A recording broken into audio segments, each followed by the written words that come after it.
a whole shit ton of people are about to lose their health insurance. A whole shit ton of people are about to lose their bonus structures. Yeah, It will happen. it 100% will happen.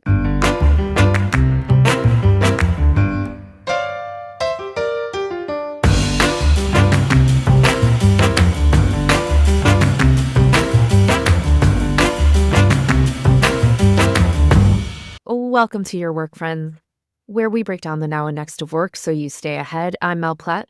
And I am Francesca Ranieri. What's up over there? Listen, you know what I did today? I treated myself to a Diet Coke. Oh my God. I just saw a meme that said a Diet Coke is like a fridge cigarette. It made me crack up because I was like, there is nothing like an ice cold Diet Coke on a hot summer day. It's just delicious. It is delicious. It was that or a cigarette, so I went for the Diet Coke. I've never smoked, but so I don't know. No, I've never smoked a cigarette. You've never smoked a cigarette in your life? Ever. No, not once. I never even tried it. I thought it was so gross. I hate the smell. I just never did. But I still got the reference. I am not mad about it. Ah, I love it. Listen, we are back with New Week, New Headlines. Friends, we took a little mini hiatus. Please forgive us. New Week, New Headlines is one of our favorite things to do because let's just face it, there's a lot of shit to talk about and we like to talk about it. So today we are covering a few different topics. Francesca, what are you talking about? Okay, I am talking about the job market cool down that continues to deepen. I want to talk about what's coming out of the latest JOLTS report and the three big numbers I'm looking at that I hate to say it, folks. If you think this job market is crazy town USA, it is, and I have the numbers to prove it. I also want to talk about this latest Trump memo that came out about evangelizing at workplace is now fair game if you're a federal employee, and what this kind of Christian religion creep might look like if it comes to corporate America. What are you talking about, Mel? Oof. I am talking about the House bill, the Modern Worker Employment Act, and what that might mean for folks and how that might change how we define what it means to be an employee in America. Yikes.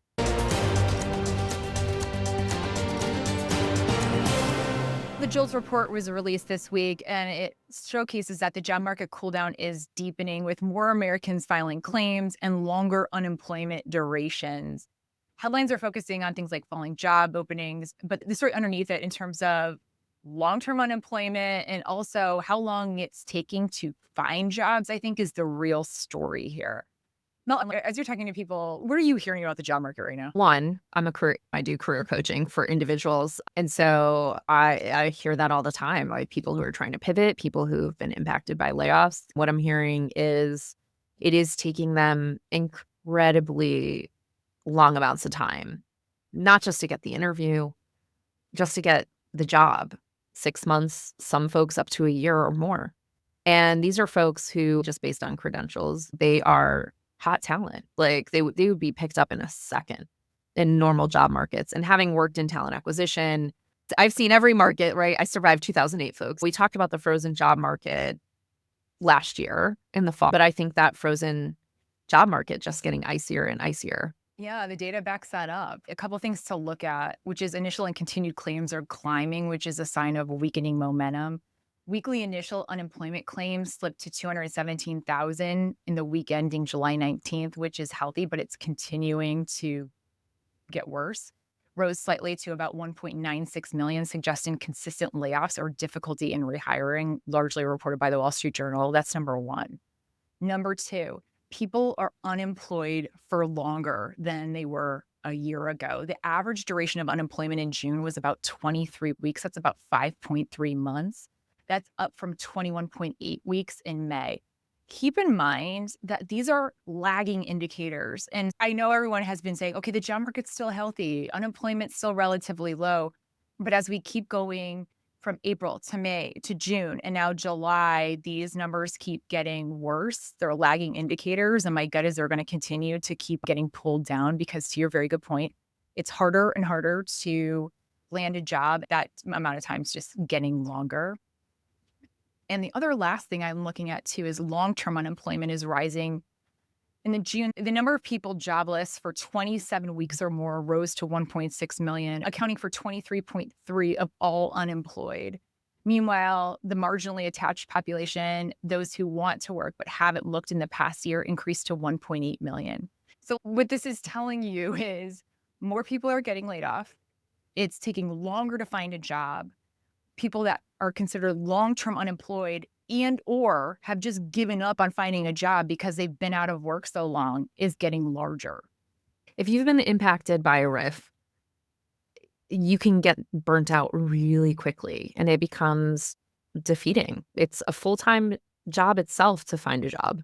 You and I talk about this all the time. That's what we hear from our friends, people who reach out to us from the pod. It's a lot of work. I think this trend is going to continue as organizations continue to evaluate what the future of their business looks like and how their org is structured to support it. And with technology like I think we're going to see a lot of this going forward. I think we're going to see a lot of it. Listen, we're in an environment where, for instance, Wall Street Journal just published an article with CEOs celebrating the amount of layoffs they're doing right now. The name of the game is efficiency. And when you're in this type of market, if you're gainfully employed, what I would try to do if I were you is don't have just 6 months of cushion, have 12 months of cushion if you can, just to give yourself that float. The other thing I would consider, to your very good point about organizations making different decisions, we're seeing a pretty significant uptick in contracted gig work. If you have been unemployed for a long time, if you haven't considered fractional or gig or contract, I would look into that. And I think gig work's here to stay. I know we'll talk about that a little bit later Yeah. on, but this is something where I think we're at the doors of gig work is the main work.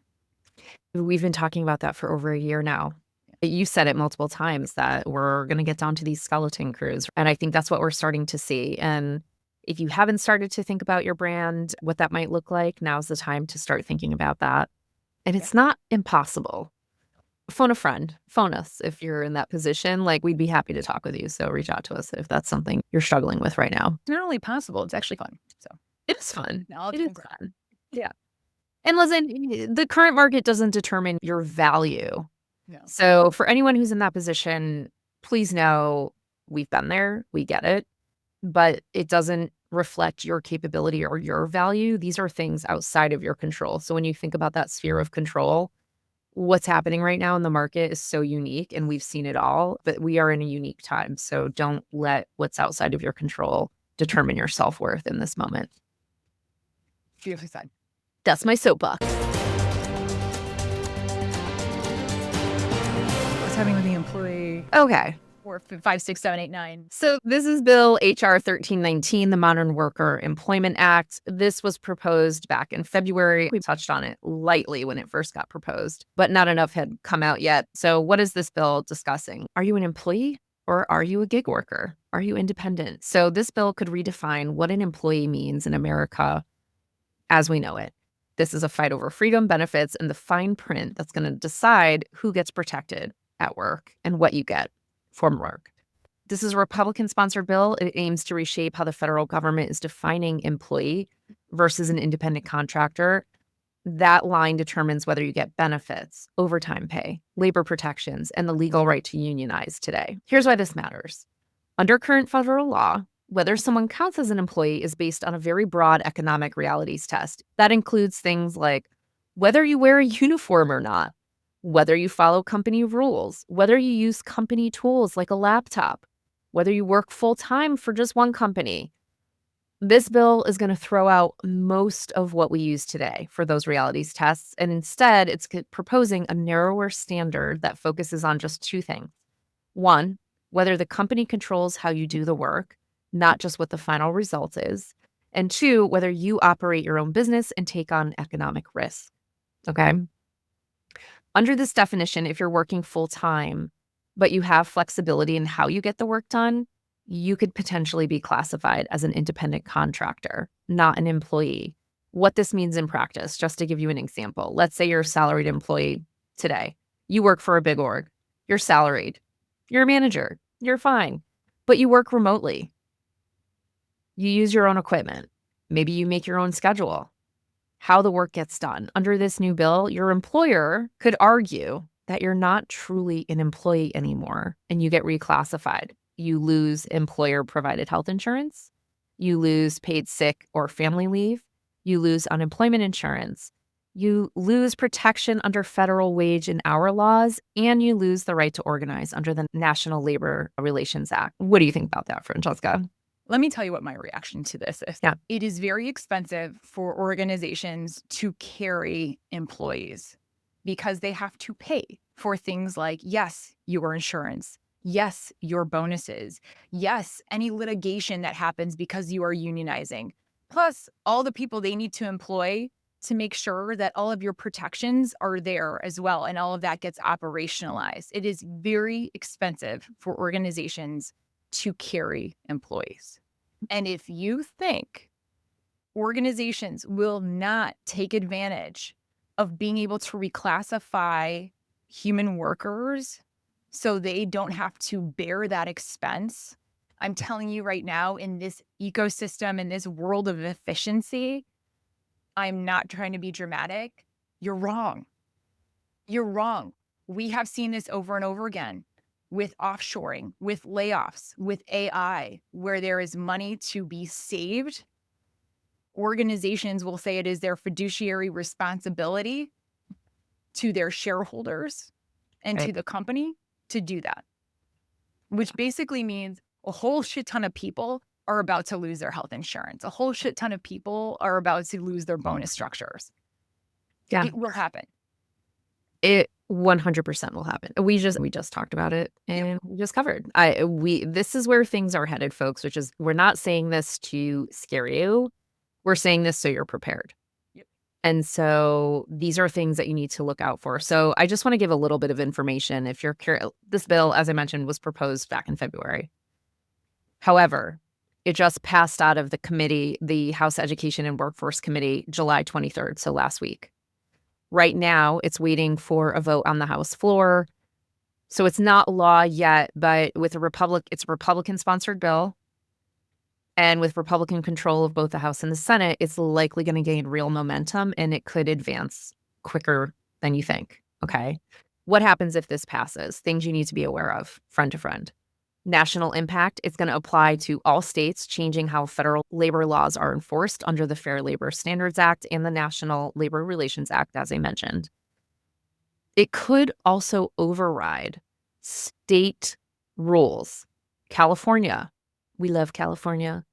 They're a huge workers' rights state, love them. New Jersey, California's AB5 test, New Jersey's ABC test, those are more protective of workers today. This could actually override that. And typically when you see federal law passed, usually states will make up for it, right? That's why you hear people saying, oh, that state does this. You always hear about California, but this could override that. And then the worker classifications could drastically shift. Businesses may review their entire workforce structure, and they will, as you just said, Francesca, they will. They're going to take a look and they're going to legally see who they can reclassify. Some of the industries that they anticipate could it be impacted immediately: media, healthcare, tech, trucking, education. Contractor versus employees already contested in these industries pretty heavily. So these are likely industries that are going to be impacted first. If you work in them, you might want to start thinking about what's next. What happens if this passes? Gig workers, you're going to be okay. It's not really doing much. It's redefining full-time jobs. It's more freelance at scale. We've been talking about this for over 2 years now. That's what's going to happen here. One of the positive, and you and I, we've talked about this a million times, this starts the conversation of what needs to get out of being tied to your workplace package. Things like healthcare. That conversation needs to happen. This is why people care about things like universal healthcare, because you shouldn't lose healthcare. Healthcare should be a human right. I'm sorry. That's my stance. I'm going to share my POV. If you want to disagree with me, totally fine. But this is where healthcare as a human right comes into play, because a lot of people here might lose healthcare as a result of this. Friend to friend, this might sound like, oh, nothing might change with your job or how your job is categorized, but nobody is immune from recategorization here if this passes. If you're full-time working remotely, making your own schedule, you could be impacted. So pay attention to that. I don't know. Work's going to be restructured in a few years, maybe sooner. How jobs are posted, what companies expect, what protections come with your paycheck, that's worth paying attention to. So keep your eyes open and your ears open. Love it. Stage advice. Hey, call us if you want to chat about it. Okay, so this week the Trump administration released a memo saying that evangelizing at work is now fair game if you're a federal employee. Have you heard this? No, I have not. It's basically signaling a pretty seismic shift in how personal beliefs, especially religion, and I want everyone to key on this, especially religion, show up at work. Even if you're not in the government, this could really easily ripple across corporate norms and spark some pretty fresh tensions around what's appropriate in the workplace. And there were three things about this memo, again, even though it's just targeting federal employees, that really struck me, if you will. One is the memo loosens the rules. The memo from the Office of Special Counsel says federal employees can now encourage coworkers to rethink their religious beliefs at work, even in shared spaces like break rooms or team meetings, so long as they're off the clock and not being disruptive. Actions? I'm a fan of religious freedom, what our country was founded on, right? I am all for people having religious freedom, but work is so stressful as it is. I just think there are things that are personal that you don't need to bring into the workplace. What is the purpose of this exactly? Yeah. To your point, the second piece for me, which is it's drawing a line between sharing your faith and pressuring others, but many legal experts say that line is murky, and there's a real concern that it could open the door to coercive or even exclusionary behavior. Here's my question with this. Here's an example.